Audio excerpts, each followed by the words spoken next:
So, the most innovative and technological companies in the world could be seen as the quantum computing companies. And a lot of the stocks are backed by companies like Nvidia, Google, Microsoft, and much, much more like Amazon. And let's get into today some of the top quantum computing companies. But actually, I'm actually going to be going over some of the things.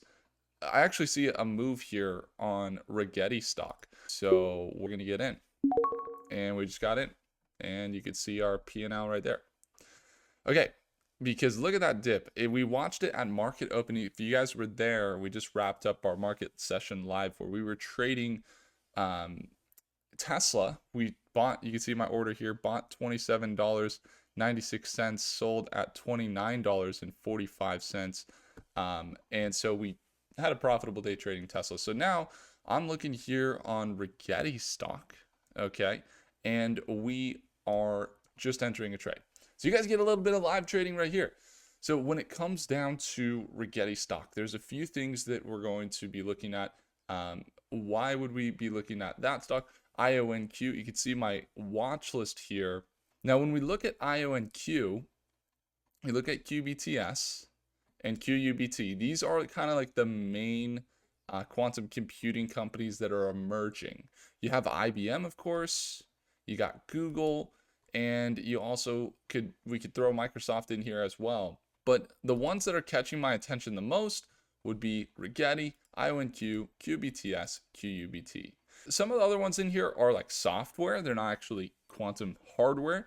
These are quantum hardware companies that actually make the quantum computers. When we look at the share prices of a lot of these, you can see that they're going from what is $1 a share up to $21. So these are 20 baggers. In other words, 20x on your money. This is just until basically November. $14 to $54. You can see 97 cents to $11 at one point. QUBT was $1 and it went up to $27. And basically, we had this announcement back here early January, basically into the second week of January, where Jensen, the CEO of NVIDIA, who's one of the biggest, their company is one of the biggest backers of this quantum space, he said that quantum computing is a lot further away than people realize. He cited that it was potentially 20 years away. And so it's interesting because then, we went to the conference, we talked with these companies, and they're saying, no, quantum is right now that it's happening. And then even some of them changed their name to Quantum is Now on their website, IONQ. And you can see they're backed by some of these companies, and they partner with some of these companies. Hyundai, NVIDIA, Microsoft, Amazon, Google. Why are these the smaller companies nobody's really talking about that are making the biggest waves? Well, what's happening is, I want you to realize something. So if we're in, this is Amazon here. So if I wanted to use AWS, right? What do I want to do? I want to go to a database, okay? Maybe that means I'm using S3 buckets. Maybe I'm storing, a lot of companies like, for example, Robinhood runs on AWS. Netflix runs on AWS. And a lot of companies, they've been also using it to run their AI. So they'll run all their data through AWS and then have AI basically spit out answers for them on their data. Now, what they recently introduced is this, that you can tap into using the quantum computers. So here are some of the providers. You got IONQ, IQM, IQEra, and Rigetti stock. And then you can actually tap into running a bunch of data into these quantum computers and get answers using not GPUs. Well, you're using a GPU to run it because you're using a computer in a classical computer, but ultimately you're tapping into QPUs to get an answer out from the quantum computer to run it back through what could be your quantum computer again. So you get you run AI in GPU through quantum computer, get insane answers, go back. Some of the things that they talked about solving, I think it was IONQ or IBM, they were saying that they were, oh no, it was Quantinium, which is one of the companies. They are working on, for example, binding peptide proteins. So when you purchase like different vaccines, right? Why are you buying vaccines, or maybe you don't buy them, maybe you get it for free?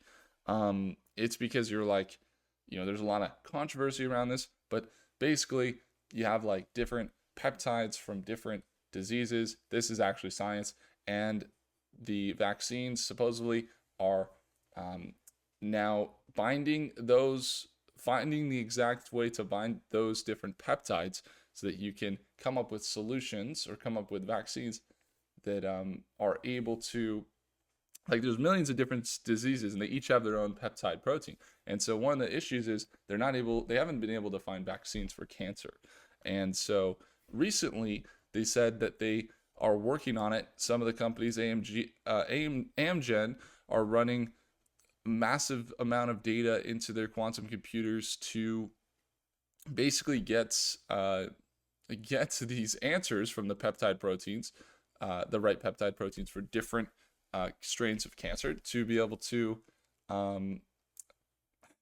create a vaccine for it. Now it's quite interesting. That's one thing. You also have a widespread adoption throughout the big tech industry. So you definitely see AWS playing a key role. AWS, you can see Microsoft, Google Cloud. That's Rigetti, Ionic, and then also you got QBTS. So QBTS, a little bit different. QBTS is D-Wave. So D-Wave is a company who was quite upset with the comments from Jensen. Respects Jensen, but was quite upset that he said it was 20 years away, because they're saying we're doing it right now. And you go to their website and see where they're using the quantum computers. Some of their partners that they work with, I don't know if it was like Volkswagen was a big one or something, but they were proving. You see, they have a cloud platform. You got solutions related to workforce scheduling, so that's a really big deal. Imagine like you got millions of data points. Palantir does this, for example, that you have a hospital, Boston Hospital. How do you get all of the people scheduled with the right doctors with the right patients? A person doing that every single day would be exhausting, very hard to do. There's so many different moving pieces. Whereas if you take all that data from the hospital, you run it through quantum computer, and you can get you the answer like that. That's what they're talking about here. So workforce scheduling, production scheduling, quantum computing can provide the ability to make real-time adjustments so manufacturers can more rapidly respond to market changes. So small auto shop with steady stream of customers might struggle occasionally to quarter repair schedules so that every vehicle gets serviced back on the road in timely fashion. But when you're operating at scale of a global technology company, let's say you're like operating with a huge amount of production, requiring efficient pairing of thousands of repair tasks with an equally large number of tools and resources becomes tremendous. And so there's an application. You can also look for more applications. They got logistics, resource optimization, and then they have a summary as well where they're talking about the different places where they're plugging into businesses with their quantum computing. And there's a lot of really great resources there that you could see. Now, this is that's the story with a lot of the companies in quantum computing. And the truth is that they're going to be very, very valuable for large scale problems that are super big. If they're smaller problems, they're probably not going to be even useful or worth it to run through a QPU. It doesn't really make a whole lot of sense. If you're trying to solve a really big problem, that's where this comes in. And so, again, we can look at some of the changes in the industry and seeing that quantum computing is going to be kind of a next set of add-ons to GPUs that you see It's happening with NASA, it's happening with Lockheed Martin, and you see it happening in almost every industry it's going to impact. And so right now, these stocks have been trading tremendously. You see this recovery on a lot of these companies, and I'm expecting to see. I was able to show you guys more of this trade, but I guess you can go watch the video. $13 entry. How are we doing on Rigetti stock for the day of Wednesday, January 22nd to Wednesday, January 23rd? You can go test me, go check me, see how are things. Good trade, bad trade. You can make your decision or just go see the facts. Thank you guys so much for watching. So we do have a sale for AMD stock, and we've moved the target back because I've doubled down on my calls. So again, if AMD stock hits $160 a share by March 20th, then you're eligible for getting StockMate for free. It's that second link down below. If you'd like to watch me trade live each morning, get access to other traders and investors, and surround yourself with other people that are all doing it in the markets, that's the place. Again, it's that second link down below, and I would love to see you there at Market Open. Do consider subscribing. If I earned your thumbs up, go ahead and hit that like button. I'll see you guys in the next video. Take care.